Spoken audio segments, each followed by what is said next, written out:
Hey, what's going on, guys? Back with another video. Today we're going to be taking a look at the Game Gear Micro. So with the whole mini console craze going on the last couple years, Sega decided to not do the Saturn or Dreamcast Mini like a lot of people want and decided to do a Game Gear Micro. Now these are exclusive to Japan. They made 4 colors. All 4 of them come with 4 different games.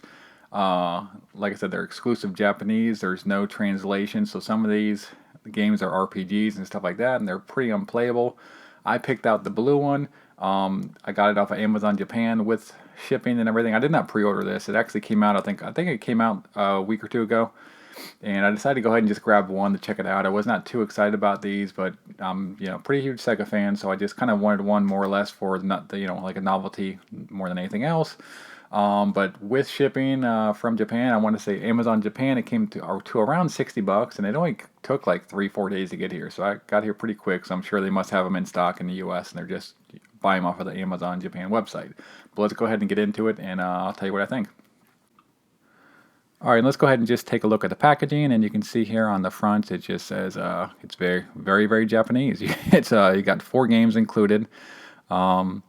And I picked this one, the blue one, because I feel like out of the 4 games, I think 3 at least of them are playable, almost 4. It's got Sonic and Tails, Gunstar Heroes, Sylvan Adventure, or Sylvan Tale, I'm sorry, and then Baku Baku Animal. But you can see this is here compared to an actual Game Gear cart, the packaging itself, and the packaging is just ridiculously small in itself. And we'll go ahead and just pop it open and see what's inside the package that you get, and it is pretty minimal. You got just your basic instruction manual, which is all in Japanese, so it's not of much use to me. And then just a little cardboard pack with Game Gear Micro and a little sleeve. And right out the box, you can see how tiny it is, and it is a cute little booger. So you got to say that the buttons definitely don't feel the greatest, but I don't know what else they could do with something that small. It does have a headphone jack that actually does work.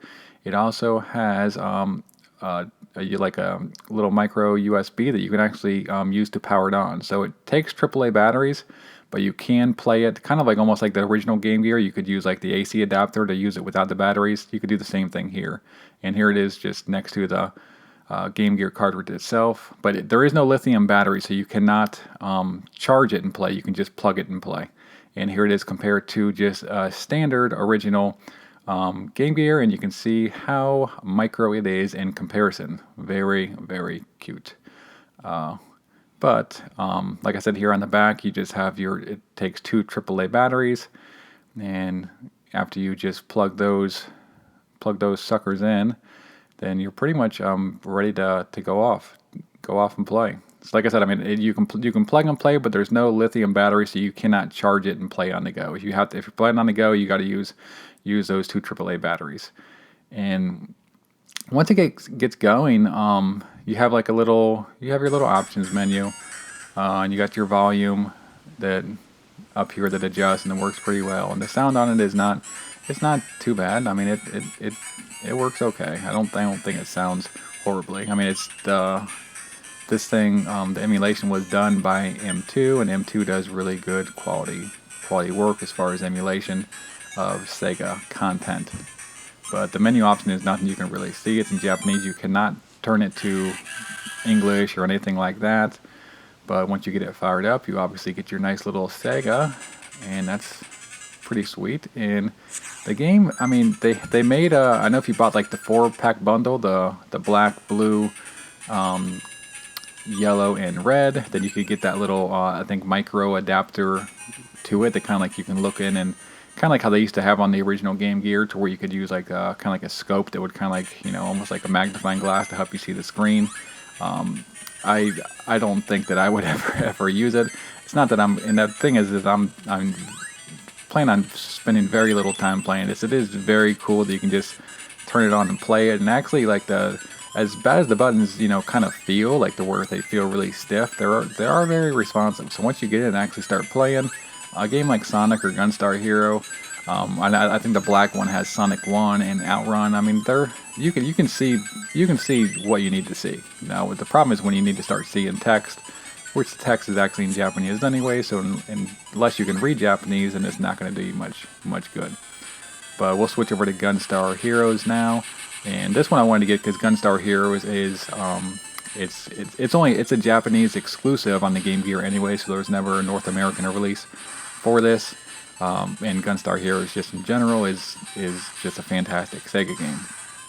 But I mean the emulation is pretty decent. Sound is not bad, and it's just like I said, the controls don't feel great, but they are responsive, so it is playable. And here we are into was it Sylvan Tale, and you can kind of see on this just how like small the text is, and this one is like an action adventure type game. But this was another Japanese exclusive that never got ported over to the US, and it actually plays pretty good. I don't know how far you can make it in this game. I know there is like there's a port, or you can get like for ROMs, they have like ROM hacks that has like the English translation on that game, and it's supposed to be pretty good, but I don't know how far you can actually get it in Japanese. And this is the Baku Baku Animal, which is, not the greatest. It's definitely not my favorite puzzle game, but once you get into it, the menu and stuff like that is in Japanese, but the menu itself is or once you get into the gameplay, it is actually playable, because it's just a puzzle game for the most part. So, like I said, they're all kind of playable. The one action adventure game is the one that I don't know how far you can actually get into it. But all in all, I don't really know how much you're going to be playing on this thing anyways. It is, like I said, it is more or less a novelty item. I may actually end up grabbing the black one as well, because that one has Outrun and just Sonic, and it's the iconic black. I thought this was the one with the game lineup that I would most enjoy, and then the black one would probably be like the second one. And I do think it is really cool. The kids have had fun playing around with it for a little bit, but I mean, it's really something that when you have so many other options, it's like how much you're really going to play it. Probably not very much, but it is a cool novelty item, something that looks cool on the shelf if you are a Sega collector. And I mean, it would have been, obviously I would have preferred if they would have done one a little bit larger that was better to play with a larger lineup of games. A lot of people think this was just a cash grab by Sega, and they are possibly right. I cannot argue that. I would have definitely rather seen that larger one with like say 20 or 30 games. That would have been much cooler. This, I think, was more or less, I think, just made for Japan, and people in Japan, I think, like small trinkets and stuff like this. So I think that they really appreciated it. They are pretty cool, but that's about as far. That's about that. They're playable. Who's really going to play them? Probably not anybody. But that's it, guys. I hope you guys enjoyed this video. Let me know what you think. Let me know if you picked one up, and what you would like to see next out of Sega as far as mini consoles. Do you want to see that Dreamcast Mini? Do you want to see the Master System? Because that's another thing that they kind of have been talking about lately.